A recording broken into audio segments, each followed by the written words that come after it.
Les gravures sur les troncs n'étaient pas anodines. Nathanaël les reconnut aussitôt, le symbole qu'un jour, la résistance avait tracé pour marquer ses passages secrets. Elle suivit ces marques, le pas plus sûr, désormais. Ce chemin, elle l'avait emprunté bien des fois, à une autre époque. C'était un territoire qu'elle connaissait, comme une vieille chanson, un recoin de nature qui avait toujours su apaiser ses tempêtes intérieures. Au beau jour, elle venait y respirer, s'asseoir au bord de l'eau, et laisser le vent effacer toutes ses colères. La rivière coulait devant eux, claire et vive, reflétant des éclats du ciel. Les bancs, tantôt de bois, tantôt taillés à même la roche, semblaient posés là depuis des générations entières. Elle se souvenait des anciens, qui déposaient des morceaux de peinture dans l'eau pour les cygnes, qui venaient glisser en silence sur ce miroir d'eau, sur ce miroir magique, dressant leur cou blanc avec une majesté tranquille.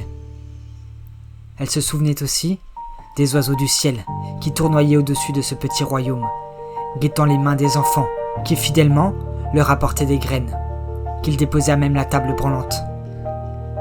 Mais derrière cette carte postale se cachait une autre vérité. Un peu plus loin, invisible, pour qui ne savait pas où regarder, se dissimulait un bunker.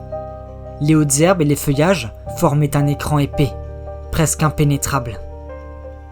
Nathanaël confia Maxou à la lisière du bois, lui recommandant de ne pas bouger, et s'avança seul. Le passage était étroit, et l'odeur de pierre humide lui monta aux narines. Elle poussa une porte grinçante. À l'intérieur, l'air était lourd, empreint de poussière et de souvenirs oubliés. Sur ce qui ressemblait être une étagère, posée là, comme par hasard, une vieille cassette radio des années 90 les attendait. Et à côté se trouvait un lecteur. Ses doigts hésitèrent un instant, puis elle enclencha le mécanisme. Un souffle grésillait, puis une voix, grave et posée. Cette voix qui semblait familière prononçait des mots, avec la lenteur d'un oracle, et décrivait un lieu, pas un nom, pas une adresse, seulement une énigme, tissée de métaphores et de détails troublants. Chaque phrase semblait être un puzzle. Un arbre qui ne pousse qu'en regardant l'est, une pierre fendue par la mémoire des anciens, et l'eau qui murmure sous le pont des trois ombres. Nathanaël sentit l'adrénaline grimper.